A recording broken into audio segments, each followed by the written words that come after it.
Hey guys, it's 5-7, West Coast Canada. Name's Jack. Showing you guys my base station setup, but I haven't shown you guys my mobile yet. So yeah, I thought I'd give you a whoop and show you. That's my base station antenna sticking up in the trees there. But yeah, I'm in my front yard here and thought I'd give you a showdown. So I got 3 radios in this car. I got the Uniden 980 SSB.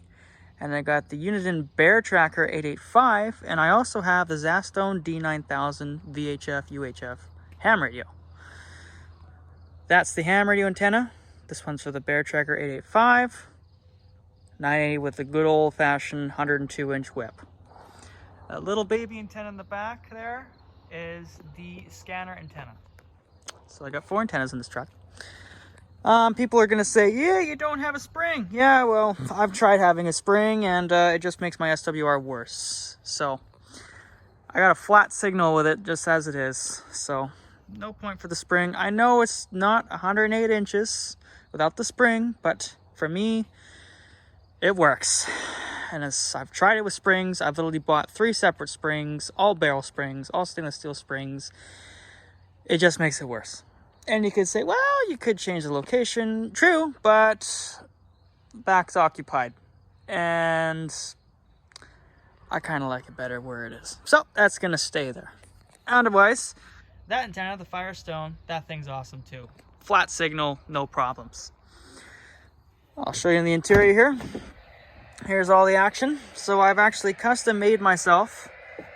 Hey, let me jump in here. So I've custom made myself a little place to stick it all. So yeah, so I got I'm running Daredevils for both the 2 CB radios. Here is my little jumper, my little burner. It's the KL203P.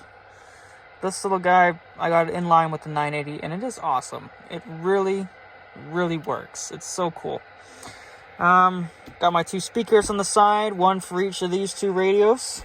And of course, I got this little 2 meters, one for each radio, so I can keep in track, make sure everything's good all the time. That's my reverse cam. Nothing connected to this, just reverse cam. And there we are, the Zastone D9000. Got it rigged up to the local repeater. And I have it scanned through just a couple channels. So, yeah, I've got pretty much everything for off-road.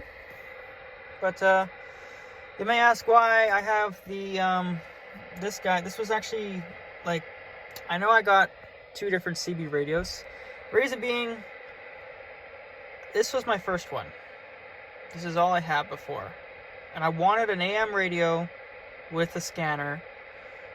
But that was before I realized all the locals in my area talk on single sideband. And I didn't want to get rid of this radio because I really like the scan function. And I figured, well, if I just use half of it, it's kind of a waste. So I just thought, what the hell, I'll just put it in line. And granted, I do use this radio. I use it quite a bit, actually. In local, I use this radio, the AM, more for skip than this one, believe it or not. In my area, anyways, I pick up a lot of Hawaii. So I leave it on channel 11 there, and they come through all the time. But my locals, they hang out on 38 lower sidebands, so I talk to them on this quite a bit. And I do get some skip on 38, just like everyone else, so I use both radios, you could say, quite evenly.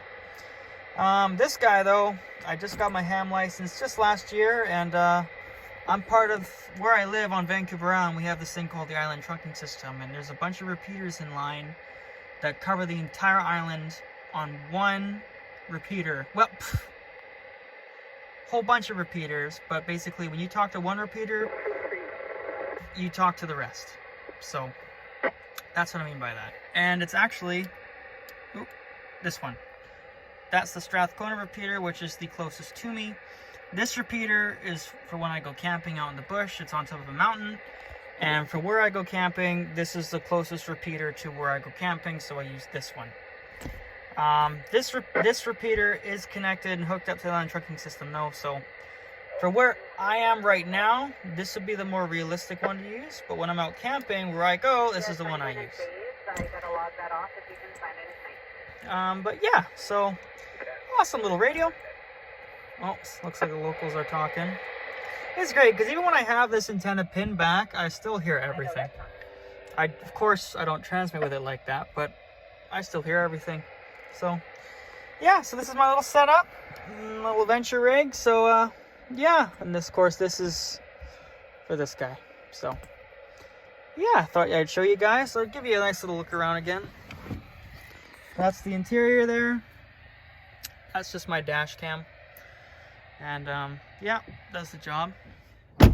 This metalwork I actually had custom built for me. It's all stainless steel, so it's it's really good for the radios actually. But yeah, I had this all custom built, and I just put this tent about a month ago, and I've already made full use of it. So yeah, it's a Cap It special. But yeah, that is my adventure rig. Give you a nice little walk around one more time. But yeah, does the job. I'm gonna be getting a winch put in it pretty soon, so I'll post when I get a winch installed. Just waiting for my local fabricator guy to open up and have room for me to bring it in, and I'll get it installed. But yeah, some people, I mean, I know it doesn't look like a cop car, but from the front, I'm told by a couple of people in a parking lot one time that they thought I was, and every so often I get people whipping on their seatbelts, which I find honestly hilarious. I have spotted them whipping on the seatbelts whenever I drive past or I'm pulling up next to them. It's so funny. I have a good laugh out of it. But yeah, hope you guys liked a little short video of my little mobile setup here, and hope you guys liked it. I sure do. I'm still working on it too. It ain't finished. I got a couple more things I want to do to it. But yeah, once I do, I'll post them. See you later.